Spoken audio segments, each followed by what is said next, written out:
Hello everyone, how you doing? Thanks for coming and good to see you. Today we are going to be talking about the 1.02 update for Metal Gear Online 3. Now, most of you know my feelings about the 1.01 update, so we'll see if this can rectify it. Spoiler alert, it doesn't. But let's go ahead and move on and see what they changed.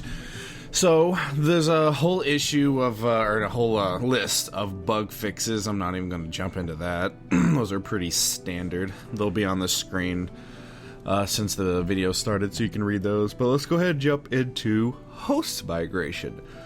So a new host will be selected when a host abandons the match, allowing all other players in the match to restart the match with a new host. So it does that same stupid bullshit that MGO2 did, where the host would rage quit and then you'd have to start the whole game all over again. This new option will allow players to join a match and stay on the same team as their party members, because the team split will not occur until enough players join the match. All experience points gained through the abandoned match will be given to all players in that match except the host. So you still gain everything you had at least, so that's nice. Match settings. Added an option to set the minimal player count to create match. This option will allow players to set up a match with the desired number of team members before the team splits. Added an option to set host comments in create match. The players can set up to 3 comments. Added an option to enable or disable walker gears in create match. Added an option to set the frequency of weather changes in create match. They can choose between 3, frequent, standard, or off. Added a filter in select match to show matches which are full. Added an option to set rush mode on or off in auto match. Improved auto match to prevent the players to play on the same map consecutively. Improved matchmaking in auto match when choosing the random option. Players who choose the random option will now be prioritized into matches together. They've added titles and medals. Added titles and medals as a new feature. Players will now earn titles and medals which are rewarded during scheduled maintenance. The title a player has earned that required the most effort within the upcoming scheduled maintenance period will be displayed in the in-game scoreboard. So it's the same thing as MGO2, pretty much. You get a title and a medal, like, you know, Eagle for headshots or whatever they're going to do this time. So that's cool. This is another feature I kind of like. User markers. Added user markers as a new feature. There are 3 different marker types that can be placed: attack, defend, and enemy. User markers can be placed via the iDroid map or with the binoculars. User markers are shared with your teammates, and each team can place up to 3 markers. After placing a marker, players must wait 5 seconds before they can place another one. Added a section under the system menu options where you can select the preset radio line that is automatically played when you place markers. I like this idea because there's too often, especially when you're playing with randoms, that you're trying to tell them, hey, there's an enemy over here. And in MGO2, if I'm not mistaken, you could say like enemy and it would pop a like ping on the map, so they'd be like, oh, okay, I get it. So it's nice that they added this. I appreciate that. Preset text. I think this is kind of cool but stupid since they could have just had normal text, but they've added preset text as a new feature. This feature can be accessed by holding the call button and switching the mode to preset text. Players have the option to display the text to your teammates by choosing the lines from the team mode, or to display to everyone including enemies by choosing the lines from the all mode. Players can flip through the pages and choose the preset texts of a total of 4 pages. Again, I think it's okay. I just wish they would have actually had text chat. Would have been a lot fucking simpler. Additional BGM soundtrack. The following 9 tracks were added. Sins of the Father from Metal Gear Solid 5, Monsoon from MGR, Armstrong from MGR, the Peace Walker theme, Rex vs. Ray from Metal Gear Solid 4, Showtime from MPO, Metal Gear Solid 3, they added the boss, Metal Gear Solid 2, Dead Cell, and Metal Gear Solid 1 Duel. So that's cool, but unfortunately I never used any of that stuff because I like to actually hear the game, and the music would just get too loud, but that's cool that they added some of that. New scoring criteria. 2 new actions will now reflect on scores. Walker Gear Destruction. The score is rewarded when a player destroys a Walker Gear controlled by an enemy. Amazing Throw. This score is rewarded by hitting an enemy in the head with a throwing weapon. Whoop-de-doo. Round result screen adjustments. Player characters can now be controlled while the round result screen is being displayed. Players cannot cause damage to enemy players during this time. Damage reactions will still be performed. Preset radio will broadcast towards all players, enemy team, and teammates. Added a feature to close and open the round result screen by pressing a button function. So now we can all teabag each other viciously with the terrible teabag you can do in this game. And spam codex at each other. That's fun. Let's see. Ability adjustments. Ooh, let's see what they nerfed or buffed. Probably nerfed everything. Let's see. Added the reload speed boost for weapons plus level 3 ability. Removed the reload speed boost from lethal aim plus 3 and added improved firing stability when moving. Removed reload speed boost from non-lethal aim plus level 3. Added an ability and added improved firing stability when moving. Added the following features to stealth camo level 3. Disabled the movement speed reduction applied when stealth camo is activated. Good, that was a stupid decision from the beginning. Extended the time required for an enemy player to mark the player with this ability. Good, that was also a stupid fucking thing. Shield dash can now be cancelled out by aiming a weapon with shield 3, with shield level 3 ability. That's cool. I'm glad that they're kind of unnerfing. I wouldn't even say buffing. They're unnerfing stealth camo a little bit. But still, the stealth camo is fucking garbage. You can see it when they're not even moving. Like, it's fucking stupid. Moving on. Weapon adjustments. Sped up the draw speed of all handguns except the Tornado 6. Reduced the draw speed of all machine guns and the Serval AMR-7. Decreased the damage values of the S1000, the Kabarga, and the Bullhorn. Extended the firing intervals on the S1000, Kabarga, and Bullhorn. So they nerfed the fuck out of shotguns? Really? So they give the infiltrators a little bit back and they go, you know what? You don't need that. We're just going to nerf something else. Increase the knockback values of the S1000, Kabarga, the Rasp, the M2000, and the Oregon. So they buffed knockback values. Firing an enemy at close range with a shotgun. Decrease the knockback value of the Bullhorn SG.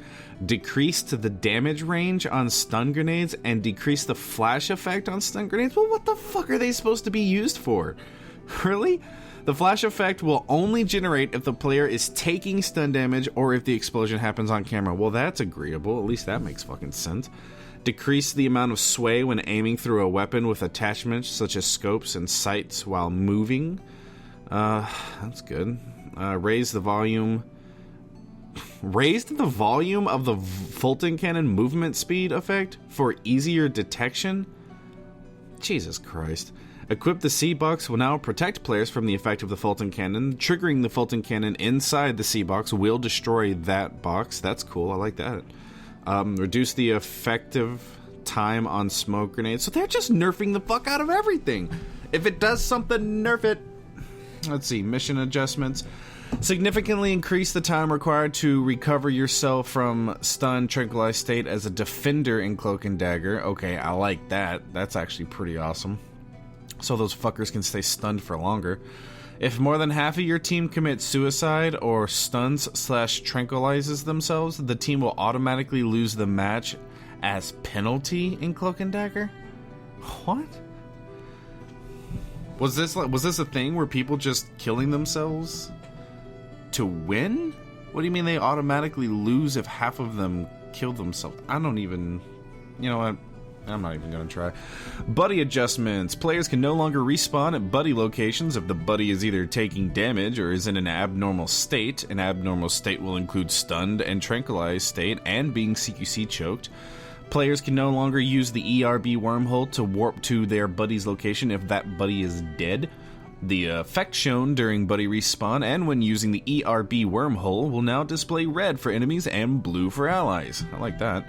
Fixed an issue where players were able to cancel their inactive state right after the buddy respawn by aiming their weapon or equipping the cardboard box. So that's, I like those changes. Yeah, I'm okay with that. I always thought it was stupid that the buddies could spawn on you and warp to you, like, at all times. I always thought that was kind of stupid. Let's see. Balancing. Adjusted so that overall players can level up easier. The required amount of XP has been reduced for each level. Some players may experience a sudden increase in their level when the patch is applied. The following changes have been made during the invincibility state right after spawning in, as in they should fucking get rid of it? Invincibility to Fulton cannons. Players will not catch fire, and enemy bullets will pass through the body without causing damage. Slightly decrease the camera shake when a player takes damage in aim mode. The exhaustion of stamina from sprinting cannot be cancelled out by switching postures. Extended the time required to recover from a stunned/tranquilized state. Extended the firing interval of the mortar and adjusted the camera controls on the mortar. I'm okay with that. The mortar shot too damn fast anyway. But that, I don't know, man. I'm trying to find something I really like here. So far, it's just like crap. Other adjustments. Added the game type to start option under the system menu options, control settings, game settings. Setting this option to MGO will automatically launch MGO when starting up the application. Thank God. That is actually something I like. I thought that was the dumbest shit in the world. I'm glad they changed that. Added the remote weapon controls option under the system options camera settings. Improved the possibility to assign a late join player on the same team as their party member's team. A new icon was added in the objective column of the scoreboard, which is displayed when a player successfully defends the data disk in Cloak and Dagger. A unique hit indicator has been added when you cause damage to mechs, such as Walker Gears. What do you mean, such as Walker Gears? You mean only Walker Gears?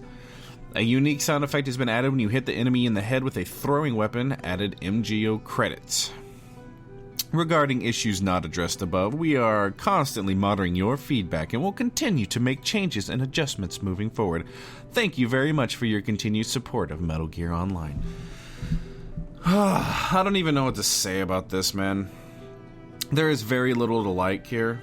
Well, there's a few things to like here. I mean, all the bug fixes, that's cool. The host migration is pretty cool. Being able to do more with Create a Match, that's cool. Titles and medals, that's cool. User markers, that's cool. Preset text, whatever. Adding additional background music is cool. The scoring criteria, you know, the Walker Gear makes sense. The amazing throw, I guess that's cool too. But the nerfs and buffs, I just feel like, you know, it really sucks being an infiltrator. Because I expected it to be like, you know, like Metal Gear status. You know, an infiltrator should be stealthy.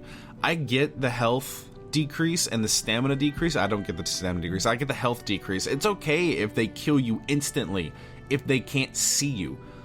But the stealth in this game is so damn terrible. Why bother? It's worthless. Like, it is absolutely 100% worthless.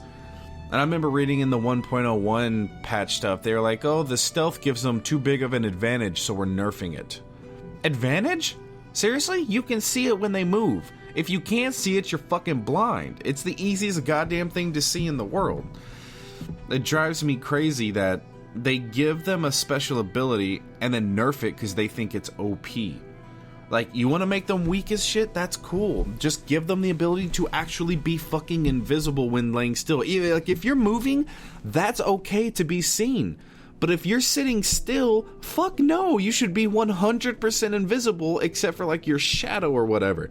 There is no reason for them to be able to see you so easily. But of course, I understand it. If they did that, everyone would bitch and complain like, oh, they're so OP, I can't see them when they have stealth camouflage. What? Surprise! When the stealth in Call of Duty is better than the stealth in Metal Gear, it's time to quit playing Metal Gear Online. You know, I told myself I was going to wait for the next update, this December update, to see if it was going to be worth really going back into it and, you know, trying to... I don't know. I don't even know what I was wanting to do. I don't even know what I expected. I expected it to be stupid. But I don't know if I should wait for the next update or just delete the damn game and move on. Because there are so many better, more fun games out right now that MGO3 is trash. In my opinion, it is absolute garbage. There is nothing that isn't better than this. And that's kind of fucking embarrassing because MGO2 was the best online game I've played in ages, and MGO3 isn't even 10% of that. Like, the fun I had in MGO2 is not represented at all in MGO3, not a single way. And that's sad. It's depressing. It's just, oh well, you know, you just have to move on. It wasn't good. Hideo Kojima has his own studio now, and apparently he's like in talks with Sony or something. So we'll see what comes of that. I cannot wait to see their next game. And I loved what he said when he had a interview with, I think, IGN. He said that the next game will be great and complete, which is a total stab in the fucking face to Konami, going, yeah, this game's going to be complete. We're not putting out this half-assed bullshit like you made us. So all in all, those are the patch notes for MGO2. Let me know which MGO3 patch 1.02. Let me know what you think in the comments. My personal opinion is it's not worth jumping back in. You know, if you already play it and you can actually stomach MGO3, then this update and these changes are probably pretty cool for you. Except unless you loved the bullhorn, in which you just got screwed over. But none of this is worth going back to playing it. You know, I'll keep you updated on the next update, probably, hopefully in January, and see if that one will be worth it. But at this point, there are so many good games out right now, and so many even better games hopefully coming out next year. MGO3 is over. There's no reason to go back. You know, I was reading some forums, people were saying that, you ever think MGO3 is going to have the cult community following that MGO2 had? And, you know, it probably will, but it won't be any of the people that played MGO2 like we used to. It's going to be all new people who like the new MGO. But anyway, I hope you guys enjoyed this video. If you like it, hit like. If you want more, subscribe. You don't have to do either, but I would really appreciate comments more than anything. And I will see you guys in the next one. Have a fantastic day.